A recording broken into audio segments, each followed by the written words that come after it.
Ce musée des civilisations noires, il a une très longue histoire, hein. Son histoire commence, je pourrais dire, en Europe, à la rencontre de la diaspora et des Africains venus d'Afrique, autour de présences africaines et autour des rencontres de Paris en 1956, de Rome en 1959, où des intellectuels d'Afrique et de la diaspora se sont retrouvés et ont essayé de dégager une projection, une vision sur l'Afrique, sa culture et son devenir. C'est à ce moment-là que l'idée de faire le Festival mondial des arts nègres a été lancée, que Présence africaine s'est impliquée, Alioune Diop en particulier, et que le premier Festival mondial des arts nègres a eu lieu à Dakar en 1966. C'est à la suite de ce festival que le président Senghor a décidé de créer un musée qui s'appelait d'ailleurs à l'époque Musée des arts négro-africains, qui a évolué dans sa nomenclature pour devenir Musée des civilisations noires. Ensuite, il y a eu un temps de pause parce que Senghor il a quitté le pouvoir au début des années 80 et puis l'Afrique était soumise à des politiques d'ajustement de toutes sortes. Le projet n'a pas été supprimé, mais il a été un peu mis, disons, en hibernation. C'est au début des années 2000 que le président Wade a repris l'idée du projet, qu'on a développé des partenariats avec la Chine pour la construction de l'infrastructure. Et puis, entre-temps, le président Wade lui-même est parti.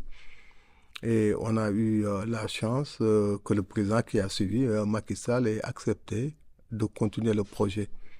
Et donc, les travaux sont ainsi déroulés avec l'appui de la République populaire de Chine, qui a offert le bâtiment.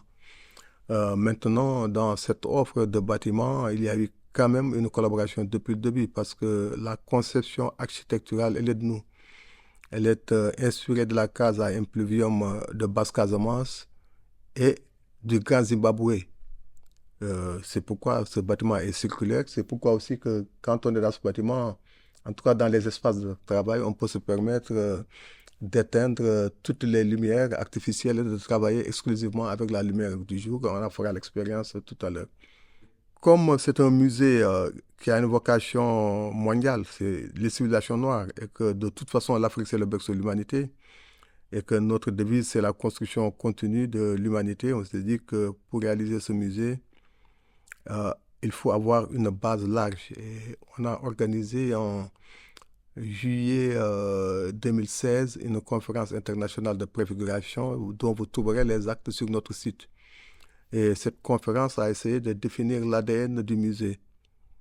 Par défaut d'ailleurs, on a dit qu'on ne voulait pas d'un musée ethnographique parce que l'ethnographie c'était l'étude de l'autre. C'était une science coloniale pour étudier les colonisés et que le bilan des musées ethnographiques en Afrique c'était le désintérêt total des populations parce qu'en fait, on n'avait pas à dire aux populations à quoi elles ressemblaient ou qui elles étaient. Elles savent qui elles sont. On ne voulait pas d'un musée anthropologique parce qu'au nom de l'anthropologie, on a créé la théorie des races et on a justifié jusqu'à la traite négrière. Biologiquement, il n'y a pas de race, on est tous des sapiens sapiens, mais culturellement, le racisme est un fait qu'on retrouve y compris dans les documents des grandes religions abrahamiques. On a décidé aussi, et c'est très important, qu'on n'était pas un musée chromatique. Ce n'était pas le musée du noir, mais c'était le musée des civilisations noires dans le temps du monde. Et comme dans ce temps du monde-là, l'Afrique est le berceau de l'humanité, c'est un musée de tous les temps. Ce qui fait d'ailleurs que dans ce musée, on reçoit aussi des expositions qui, entre guillemets, ne sont pas négrifiées. On a reçu, par exemple, Picasso, on a reçu Leonardo da Vinci, on est en train de développer des activités pour recevoir d'autres expositions.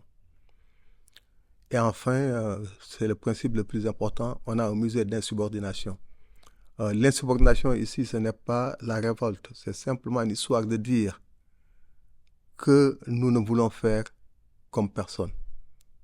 C'est-à-dire que nous ne sommes d'aucune école. C'est-à-dire que nous voulons créer notre propre école. Parce que si vous dites que mon modèle c'est un tel, ça veut dire que vous serez toujours derrière ce un tel-là. Vous ne pourrez jamais dépasser le modèle. Non, nous on n'a pas de modèle. Mais on apprend de tout le monde. On estime que toutes les expériences sont importantes. On essaie de faire la synthèse des expériences à partir de notre propre vision et de notre propre réalité. Voilà un peu l'ADN du musée des civilisations noires qui fait que ce n'est pas un musée thématique.